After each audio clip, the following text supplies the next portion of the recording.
अंदर अकेला ही जाऊंगा। राजा जैसे ही पेड़ को हाथ लगाता है तो वह भी उसी पेड़ के अंदर चला जाता है।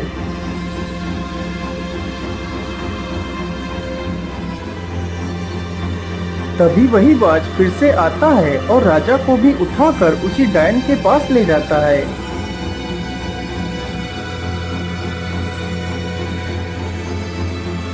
कौन है आप और मुझे यहाँ पर इस प्रकार लाने का क्या कारण है?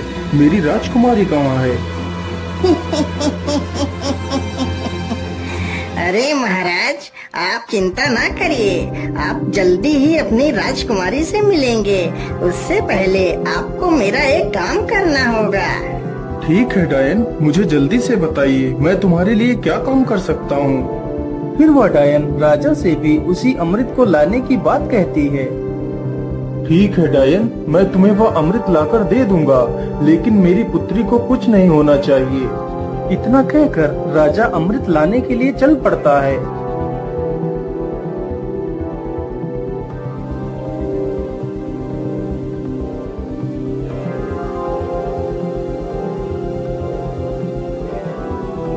राजा चलते चलते उसी गुफा के पास पहुंच जाता है जहां पर उसकी पुत्री की लाश पड़ी हुई थी। अरे ये क्या, ये तो राजकुमारी पड़ी है, लेकिन मेरी पुत्री को क्या हुआ? हे भगवान, मेरी पुत्री को तो किसी जहरीले सर्प ने डस लिया है। इसका मतलब उस दुष्ट डायन ने मेरी पुत्री से भी वह अमृत लाने को कहा होगा। अब मैं उस डायन को जिंदा नहीं छोड़ूंगा। मुझे लगता है इस गुफा में कोई जहरीला सर्प भी है, मुझे ध्यान से आगे बढ़ना होगा। इतना कहकर राजा राजकुमारी को वहीं पर छोड़कर आगे बढ़ता है। तुम्हारी हिम्मत कैसे हुई इस गुफा में आने की?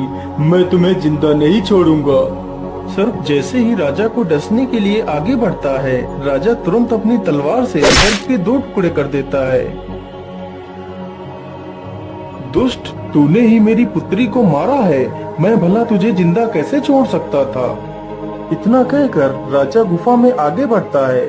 राजा जैसे ही आगे बढ़ता है तभी एक तीर बहुत ही तेज रफ्तार से राजा को छूकर निकल जाता है। तभी राजा अपने कदम पीछे ले लेता है। अरे ये क्या, इस गुफा में तो तीर की वर्षा होने लगी। अब क्या करूं, अमृत तक कैसे पहुंचूं? फिर राजा तीर चलने की प्रक्रिया को ध्यान से देखता है। अरे ये क्या, जब एक तीर इस दिशा से उस तरफ जाता है तभी दूसरा तीर उस दिशा से इस तरफ आता है। इसका मतलब यदि मैं एक एक कदम आगे बढ़ाऊं तो मैं अमृत तक पहुंच सकता हूं। इस प्रकार राजा अपने बुद्धि के बल पर उस चुनौती को भी पार कर जाता है।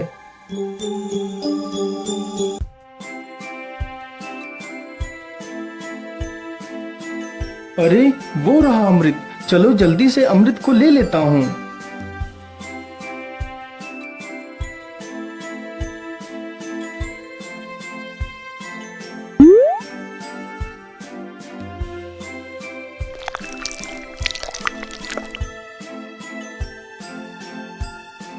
मैं ऐसा करता हूँ, पहले मैं इस अमृत को अपनी पुत्री को पिलाता हूँ।